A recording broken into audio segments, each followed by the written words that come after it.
নমস্কার। আজ যে ভিডিওটি করছি বিশেষ করে যারা নতুন উপার্জন করছেন এবং চাচ্ছেন ভবিষ্যতে একটি ভালো রকমের রিটার্ন পেতে, তার জন্যে তাদের কিছু ফিনান্সিয়াল প্ল্যানিং প্রয়োজন। আমি আমার জীবন থেকে যে অভিজ্ঞতাটা পেয়েছি সেটাই একটু তুলে ধরতে চাই। সেই অভিজ্ঞতা থেকে দু একটি কথা বলতে চাই। আমরা যারা নতুন ইনকাম করি সে বিভিন্নভাবে ইনকাম করতে পারি। আমি কোনো অফিসে কাজ করি বা কোনো চাকরি করি, কোনো একটা ছোটো মোটো বিজনেস করে আমি মাসের শেষে কিছু টাকা ইনকাম করি এবং সেই টাকার থেকে আমি কিছুটা সেভিংস করতে চাই, যাতে আমার ভবিষ্যৎ প্রজন্ম এবং আমি নিজে ভবিষ্যতে ভালো থাকতে চাই। কিন্তু সবাই এটা চায়, কিন্তু আলটিমেটলি সবাই ঠিকমতো গুছিয়ে উঠতে পারে না। কারণ কি, টাইম এবং মানি এই দুটো জিনিস সকলেই সমানভাবে ম্যানেজ করতে পারে না, যার জন্য বিভিন্ন রকমের সমস্যা তারা ফেস করেন। সেই সমস্যার জন্যেই আমি আজকে দু একটি কথা বলবো। একটু মনোযোগ দিয়ে শুনলে পরে আপনারা বুঝতে পারবেন। এবার যেটা হয়, আমরা যারা নতুন ইনকাম করি, ইয়াং জেনারেশন যাদের বয়স কম, তারা যখন ইনকাম করতে শুরু করে তাদের ঠিকঠাক ফিনান্সিয়াল কোনো প্ল্যানিং থাকে না এবং তাদেরকে অ্যাডভাইস দেওয়ার মতন ভালো রকমের অ্যাডভাইসারও তারা পান না। এরকম ক্ষেত্রে তখন তারা কি হয়, ইনকাম করে সঠিক জায়গায় ইনভেস্ট করতে পারেন না, যার জন্য বিভিন্ন রকমের প্রবলেম তাদের ইন ফিউচারে গিয়ে তারা ফেস করেন।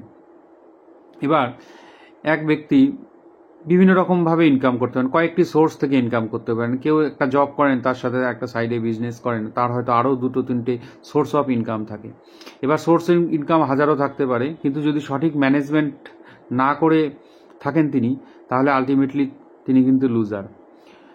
এবার আমাদের এই ইনকাম সোর্সগুলোকে সিকিউর করে রাখা এবং আগামীতে কিভাবে চলবে সেই পথ চলাটা যদি সে প্রথমেই ঠিক করে নেয়, তাহলে কিন্তু তার ভবিষ্যৎ খুব ভালো হবে এবং ভবিষ্যতে সে ভালো রকমের একটা ক্যাপিটালের মালিক হবেন। এবার সে জায়গায় বলতে গেলে, আমরা যারা নতুন ইনকাম করি তারা অনেক সময় কি করি, প্রথমেই ভাবি আমি কত রিটার্ন পাবো, কোথায় গেলে পরে আমি সিকিউর রিটার্ন পাবো। সেটা করতে গিয়ে আমরা সকলে কি করি, বসি একটা ইন্স্যুরেন্স করে বসি। ইন্স্যুরেন্সে কি হয়, আমি একটা নির্দিষ্ট সিস্টেমে মান্থলি কোয়ার্টারলি অ্যানুয়ালি এরকমভাবে প্রিমিয়াম দিয়ে একটা সাডেন পিরিয়ডের পরে আমি একটা রিটার্ন পাই। এবার যারা আমরা রিটার্ন পাই, কোনো সময় ব্যাক ক্যালকুলেশন করে দেখি না আমি কত পার্সেন্ট রিটার্ন পেলাম, কত টাকা দিয়েছি এবং সেই হিসাবে শতকরা হিসাবে আমি কত টাকা রিটার্ন পেলাম। সেটা করে দেখবেন কত টাকা পান, সেটা কতটা লাভজনক।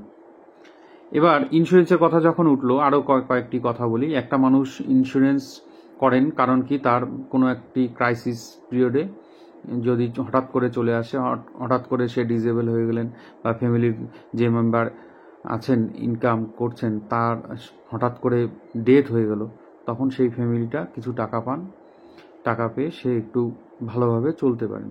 কিন্তু আমরা যে বাজার চলতি ইন্স্যুরেন্সগুলো করি সেগুলো রিটার্নটা এতটাই কম, সেটা দিয়ে কারো জীবনযাপন হতে পারে না।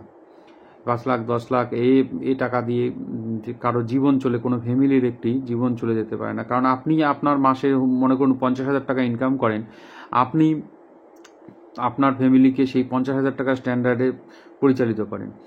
এবার আপনি আপনার অবর্তমানে এমন কিছু টাকা পাবেন, আপনি এমন টাকার ইন্স্যুরেন্স হয়তো করে গেলেন যেটা আপনার ফ্যামিলির স্ট্যান্ডার্ডটাকে আর মেনটেন করতে পারলো না। আপনার ফ্যামিলি হয়তো সেই জায়গায় সেই রকম স্ট্যাটাস আর মেনটেন করে চলতে পারলো না আপনারা অবর্তমানে। সেই জায়গাগুলো ভাববার আছে।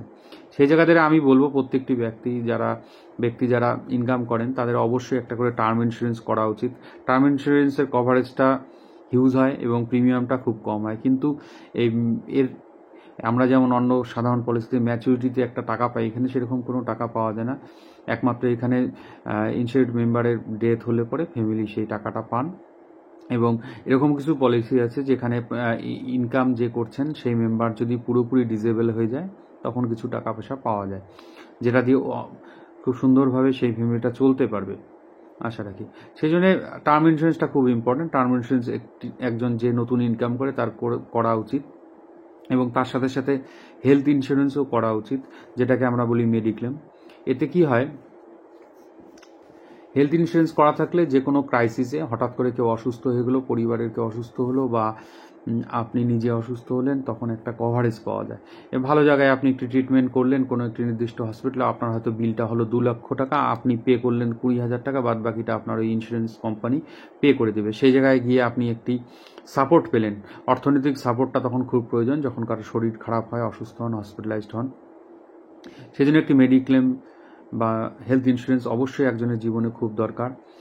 এরপরে যে ব্যাপারটা আসে, এগুলো আমি ইন্স্যুরেন্সের ব্যাপার বললাম। ইন্স্যুরেন্স আর ইনভেস্টমেন্ট সেটাই যেটার থেকে আমরা ভালো রকমের রিটার্ন পাবো।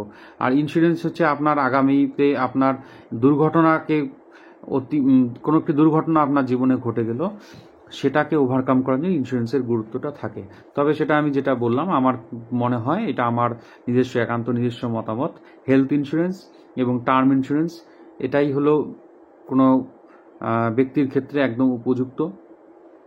আর বাদ বাকি ইন্স্যুরেন্স যেগুলো আছে বাজার চলতি, এখন যার যেরকম রিকোয়ারমেন্ট সে সেইভাবে নিতে পারেন।